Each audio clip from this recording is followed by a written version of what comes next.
香港廣東話文化學習第72課24孝全上24孝詩選24孝圖7夜一與孤不殆原文唐崔山南曾祖母長孫夫人言高無恥，祖母唐夫人每日節洗升堂，與其姑不粒食，數年而康。一日病，長有咸雜，乃宣言曰：無以報身父恩，願子孫婦如身父孝敬足矣。語譯：唐朝時有一個人名叫崔山南，佢嘅曾祖母長孫夫人年紀很大，而且沒有牙齒。崔山南嘅祖母唐夫人每日梳洗完畢，都上到廳堂，用自己嘅乳汁餵養婆婆。自此以後，長孫夫人不需食飯，只飲乳汁。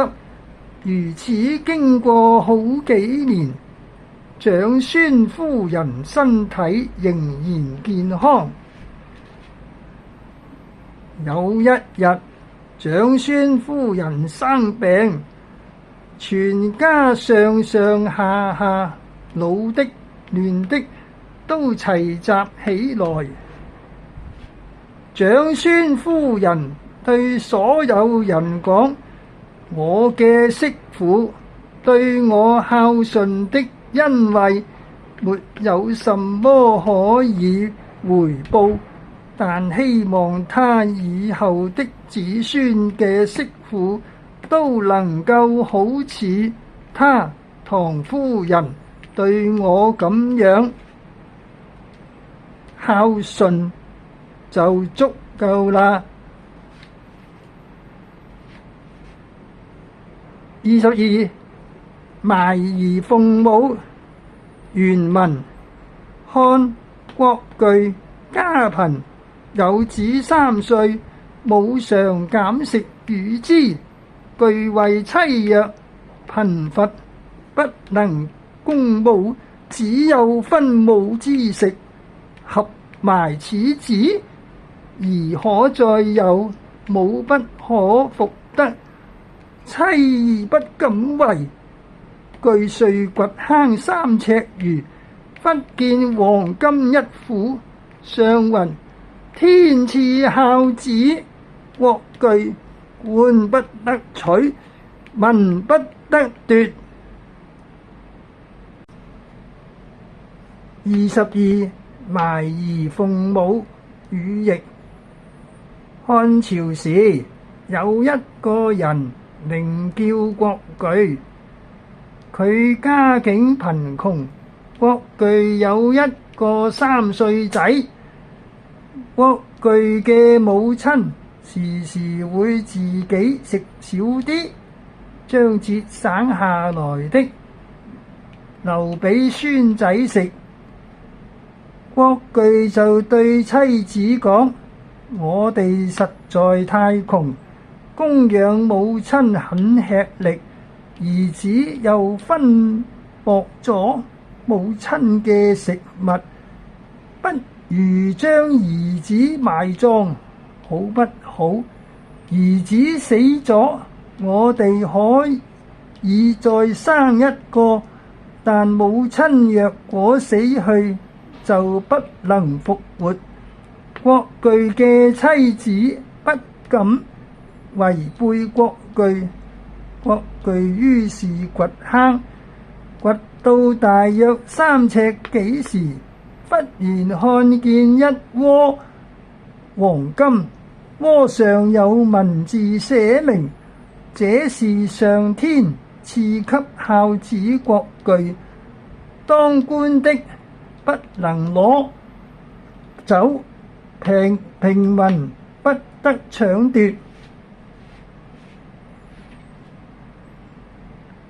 夜三常分憂心，南齊如黔驢為殘零零，到元未旬日，忽心驚汗流，即棄官歸。時父疾此2日，醫曰：欲知采劇，但常瞓，苦則佳。黔驢嘗之甜，心甚憂之。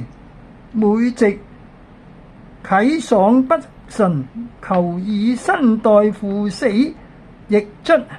居喪過禮，勞於重則。禹譯：南北朝時期，齊國有一個人姓禹，名黔驢，係山陵縣縣官。佢剛上任未夠10日，忽然感覺心痛同流汗，覺得有點不妥當，即刻辭職回家。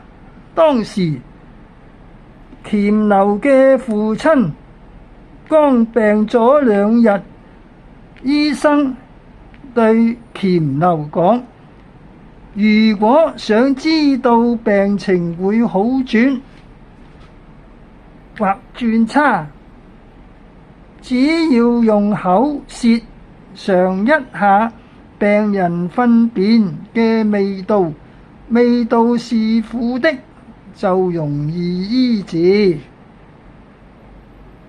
黔驢嘗了一口，發覺味道是甜的，於是心裏很憂愁。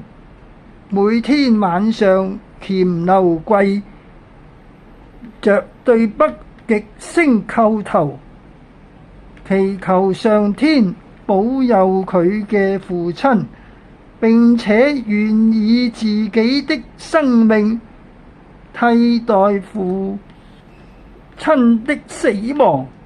後來父親死了，黔驢以超出一般喪禮的要求為父親守喪，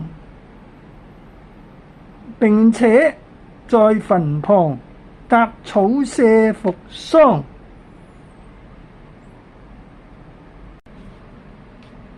夜四狄親溺溺尿氣。原文：宋黃庭堅元佑宗為太史，性自孝，身雖貴顯，奉母盡誠。每夕親自為母，敵畏棄，不使婢妾為之，未嘗一刻有缺子職。禹譯：宋朝時期有一個人名叫黃庭堅，元佑年間佢已升到太史。庭堅對父母極之孝順，佢本身雖然係高貴顯耀的人，侍奉母親仍然盡心盡意。每天晚上，佢親自為母親清洗馬桶，不會交給婢女小妾去做。庭堅從未試過不盡為子者的責任。後記有關24孝的故事，評論者甚多。有人認為某些故事不合常理，讀者可以上網瀏覽自行判斷。換過另一角度，24孝故事可以反映古人對孝道的重視，